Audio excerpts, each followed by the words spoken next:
Ahead of the lifting of a ban on election campaign in Nigeria, presidential candidate of the All Progressive Congress, APC, Bola Tinubu, at the weekend told members of his party that they needed not to worry about the posturing of the opposition People's Democratic Party, PDP, because they are not equals in the first place and by all standards. Tinubu, who spoke at the unveiling of the Tinubu-Shetima door-to-door campaign group in Abuja, however, wondered how and why PDP was still in existence despite its alleged failure as a government that was in power for 16 years. In a swift reaction, the PDP has also told the APC presidential candidate to stop grandstanding and first address allegations bordering on his multiple name changes, alleged disparity in his age and educational qualification. However, in another development, the Imo State governor and member of the APC, Senator Hope Uzodinma, has told the Igbos to forget the presidency in 2023, that they could only produce a president of their extraction whenever they found peace with Nigeria. A lot to talk about, Tunde. I just find that statement from Governor Hope Uzodinma completely absurd. I'm sorry, it's hilarious. Why on earth would he say such a thing? I mean, it's well within his rights and perfectly in order as a member of the APC to campaign for the APC presidential candidate and the vice presidential candidate. That would be great. I feel that he should have stuck to that and just extolled the virtues of their candidate rather than telling a whole ethnic nationality to forget their aspirations to be president. Who on earth says such a thing? And it's no less scandalous because he himself is of the Igbo extraction. I think that's beside the point. When you make such a comment, what you are inviting is really sharp rebuttals, which I'm sure will come, and quite rightly too. Nobody has the right to say that, whether about Igbos, Yorubas, Tivs, name it. It's such an outrageous thing to say. I'm sorry, I just cannot believe he uttered such words. A person at that level of leadership really ought to know better. Rather focus on why Nigerians should elect your party. As for the presidential candidate, Asiwaju Tinubu, saying that PDP ought not to be in existence anymore, I think that's just the usual par for the course, and PDP's rebuttal to what he said with regards to how he should, account for his multiple name changes, as they describe it, and educational qualifications and what have you. We're going to get a lot more of this type of back and forth. But what I do find interesting that was said then was how to turn Nigeria into an industrial nation. For me, that's the most relevant point that was made at that occasion, because we do know that we're in deep economic straits in this country, aren't we? So we do need to progress. And I like, that general direction that they're going in. What we do need to hear is more detail on that, how to move the economy forward. Dr. Bassey? Okay, we've been saying it again and again on this program that Nigerians will be more interested in what, politicians seeking top positions in 2023 intend to do for Nigeria to move the country forward. As of this morning in the UK, when, later today we expect that the Prime Minister will be, the next Prime Minister will be announced, the conversation is still about issues, about what to do for the people, with Liz Truss promising that one of the first things she will do will be to announce an economic package that will address the cost of living crisis and the cost of business crisis, in the United Kingdom. But by comparison, here in Nigeria over the weekend, look at the kind of platitudes that our politicians have been focusing upon. And that is becoming characteristic. It's becoming typical. And we just hope that when the campaign starts officially on September 20th, that there will be a difference in the tone of the politicians, that they will move from rhetoric to real substance, that they will break down for us in terms of granular details. Well, Asiwaju Bola Tinubu was quoted as having spoken at the launch of the door-to-door campaign for his, presidential effort. He and Kashim Shettima, former governor of Borno State. And he said, look, the PDP lacks direction, that there shouldn't even be any opposition, that the PDP is a failed party and all of that. Okay, what do you expect him to say? As the APC presidential candidate, he will not use any platform to promote the People's Democratic Party in any case. But what does he himself intend to do for Nigerians? That's what we're more interested in. And how does he intend to go about it? His running mate, Shettima, on the same occasion, said, the APC, Tinubu-Shettima administration, if we get to that point, will industrialize Nigeria. How do they intend to do it? What do they intend to do? in real times. We don't get to hear this. The headlines we see, the details we see, are just these ideas that, just fly in the air without any depth whatsoever. Up to this moment, I don't think I've seen a copy of the manifesto of the presidential team of the APC, except they've released one, and I've not seen it. There's been so much opaqueness, so much confusion over, what the priorities of the Tinubu-Shettima team will be in details. I will be more interested in that. And then, of course, the APC responded in equal measure. There seems to be a competition for the most fanciful phrases in the grammar of politics in Nigeria at the moment. And what was the PDP saying in response? They were raising questions about the age, the health, and the identity of the APC presidential candidate. Well, more or less, presented with a fait accompli that Asiwaju Bola Ahmed Tinubu is the candidate of the APC.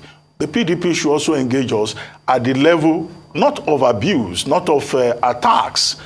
While that may be part of the element of politics, that should not be the main focus. And in any case, if there are issues with age and qualifications, they know what to do. They can go to court and challenge the bona fide of the APC presidential candidate. And then, of course, the fanciful phrase that came from the PDP side is defining the APC as another problem coming in. We will get a lot more of that. Another problem coming, APC. Okay, what is that problem that is coming? We want people to solve problems, not to bring more problems to us as Nigerians. Finally, as for Hope Uzodinma, he was speaking at the 80th birthday of Chief Emmanuel Nwanyawo, publisher of Champion newspaper, industrialist, a very prominent investor in sports and industry. And we join others in congratulating him on the occasion of his 80th birthday, as many others have done, for his contributions, in various aspects of Nigerian life. But what Hope Uzodinma was saying, he says Igbos cannot be president in 2023, they should forget it. Well, that's unfortunate, considering the fact that there are Igbo candidates on the ballot. At least there are at least two that are prominent. There is Dumebi Kachuku, who seems to be having issues with some of his party members. There is Peter Obi, who is the most prominent Igbo man on the ballot. And what is the condition that Hope Uzodinma is giving? He says until Igbo land becomes the Israeli model in Nigeria. Well, isn't that part of the argument? That the potential of the Igbo man within the Nigerian equation has been continuously frustrated since the Civil War ended in 1971. But in real terms, the war against the Igbos, they insist, has not ended because the Civil War has not really ended in real terms. Now, the other thing he was saying is that until Igbo land makes peace with the rest of Nigeria. Okay, he didn't go into the details in that regard. So is it promoting, irredentism or ethnic hatred or the politics of hate? So these are some of the issues. So these politicians just must be careful going forward, the kind of things they say to their audiences. Right. I mean, I don't care so much for what politicians will say because they'll do the things they'll always do. They'll abuse each other. They'll run away from the issues. Because when you start to interrogate them on the issues, they'll cry foul that you're not being fair to them. Why? Because one, they don't know the issues. They're very clueless. Their ideas are jaded. And when their ideas are jaded, they don't bring anything forth to the table. So they put catchphrase and buzzwords. And when they put those buzzwords out to interrogate and drill to micro-granular details, they'll never give you answers. And all of these things I've said are true. If you think I'm lying, 28th of September, when we start to ask again, you will see their responses and you will not be surprised right here on Arise TV. Secondly, for the Igbo man that says an Igbo presidency is not tenable, we should also remind him that his kingsmen died in the Civil War.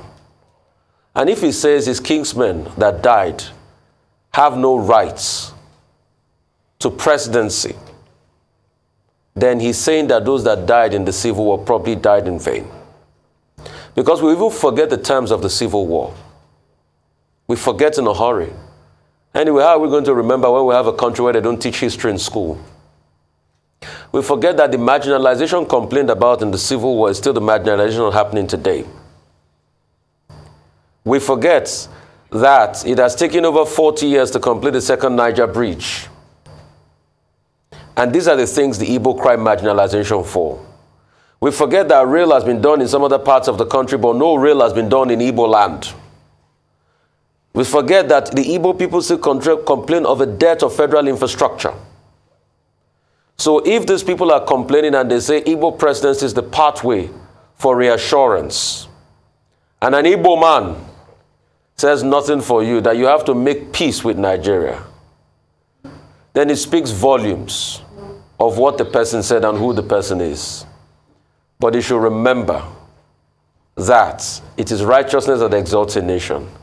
And Patriarchs be careful with the things they say to their own people just because of political benefits. The Tinubu-Shettima Connect is urging Nigeria's National Electoral Body, INEC, to disqualify presidential candidate of the Labour Party, Peter Obi, and his running mate from the 2023 elections due to alleged violation of the Electoral Act. In a statement signed by the convener, Adebayo Moyosore, the group says it is illegal to raise campaign funds from abroad through unknown sources or unidentified groups. The group has also vowed to take legal action to prevent the Labour Party from participating in 2023 presidential election for allegedly engaging in activities that contravene the Electoral Act. It comes a day after the national chairman of the Labour Party inaugurated an 11-man diaspora committee to organize fundraising activities. But the Labour Party denies the allegations that its presidential candidate is in violation of the Electoral Act on electoral financing. The Obi Dati Media Office says the Peter Obi and his running mate are knowledgeable duo, and they operate within the law. And he adds that Mr. Obi did not go abroad to beg for the money, but to sell himself on his mission to Nigerians and critical stakeholders who live abroad. A lot to talk about this, Tundu.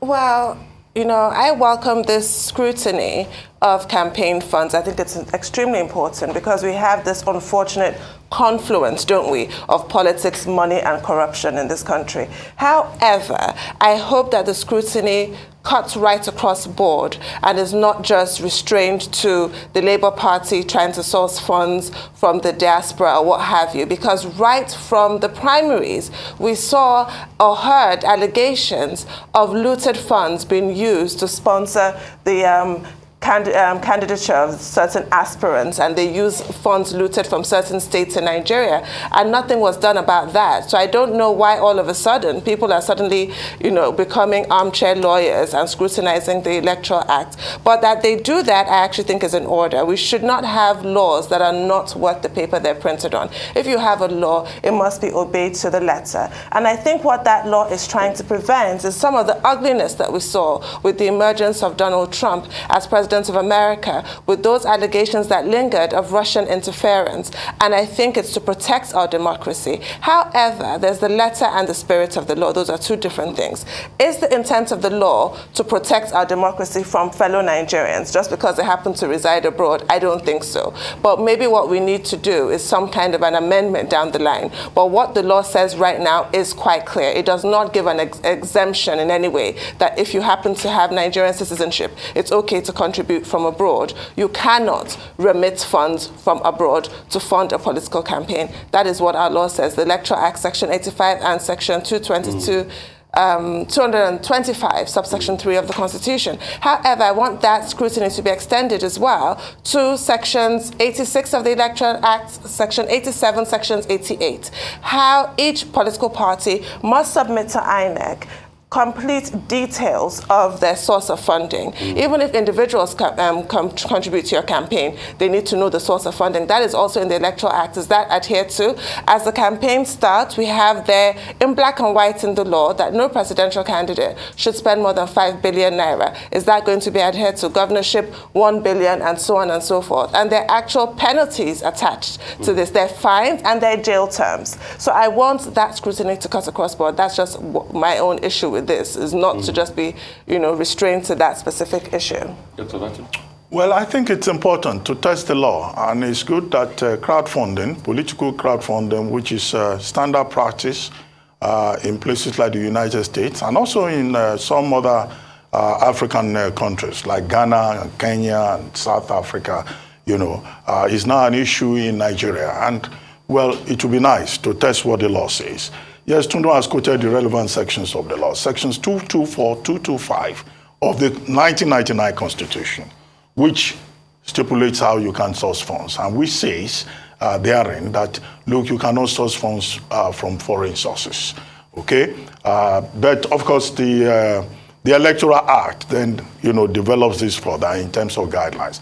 If you source funds from abroad, what the law says, both in Section 225 and Section 85 of the Electoral Act, is that this has to be declared to INEC within 21 days of receiving the funds, and then after, the election, within 6 months.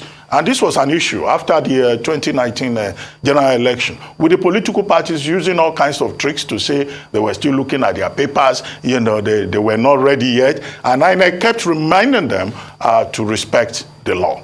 I think what is important is that the law should be respected, because penalties are also prescribed for persons, who violate that Section 225 in the Electoral Act. But the fine is about 5 million naira for either the individual or the political party. And the message, which is important, which should be underlined, was a message put across by Dabiri Erewa yesterday, in the U.S. when she attended the annual general meeting of the Nigerians in Diaspora Organization of the Americas. She made the point that, look, you live in the diaspora. Yes, you want diaspora voting. Maybe we will get there someday. But even if you are going to make contributions to any political cause in Nigeria, just make sure that there is a legal framework in place and that you don't run foul of it. Now you have the APC seizing upon the relevant sections of the law to say that Mr. Peter Obi should be disqualified because he's raising funds abroad. But the Labour Party has also responded to say, no, his trip abroad is not to go and raise funds. His trip abroad is to go and conscientize the Nigerians in diaspora, who though may not be able to vote, at least have influence. They have voice. They are linked to home, as I pointed out last week, and they are in a position to influence the choices that those who will vote at home would make. So they represent an important constituency. Their relevance should not only be diaspora remittances. They must have a voice in how Nigeria is governed, given their own exposure. And I hope that later, when we make an attempt again to further review or amend or change, overhaul the Nigerian constitution, diaspora voting will be a major issue. The other thing, of course, to note is that the law prescribes the limit for campaign funding.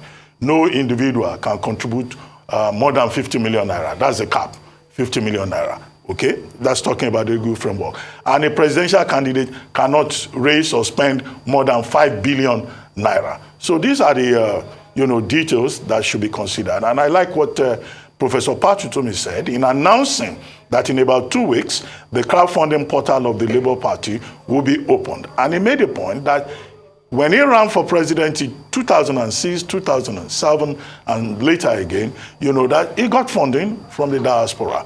But everyone involved should just respect the law. But we have Professor Ananaba, who will be on the program, and he will help to look at the details, the booby traps, in greater detail, as it were. So, I like to quote François de la Rochefoucauld a lot that says, hypocrisy is the homage vice pays to virtue. The vice wants to be virtuous, isn't it? Yeah, we've made the laws on ground. Like you said, Tunde, the law should cut across all. I want to ask, will this law also cut across people that start billions overseas and are bringing their money in? Or they had that money before now? Is it not coming from overseas? Will these laws also cut across people that have connections even with nation states that are funding their elections and are giving them big wads of cash? And they're even funneling the cash through development finance? Did this law also cut across people that would just carry stash of cash in private jets that nobody would declare and obviously they'll pass through customs are coming? Does this law cut across all? So does this law also cut across, various moments of illicit financial flows that we are seeing in the country that people are living on flags? Does this law cut across, informal means, hand-to-hand cash, PDCs and the likes? Does it cut across this? People will spend more than 5 billion on this presidential election. They've already spent it. Election day alone, We have over 160,000 polling units. On election day alone, they will spend 3 billion for polling unit official. On election day alone. So they will cross the threshold of 5 billion. People have already spent the 5 billion already. Will they add the money some of them spend in the party primaries to it?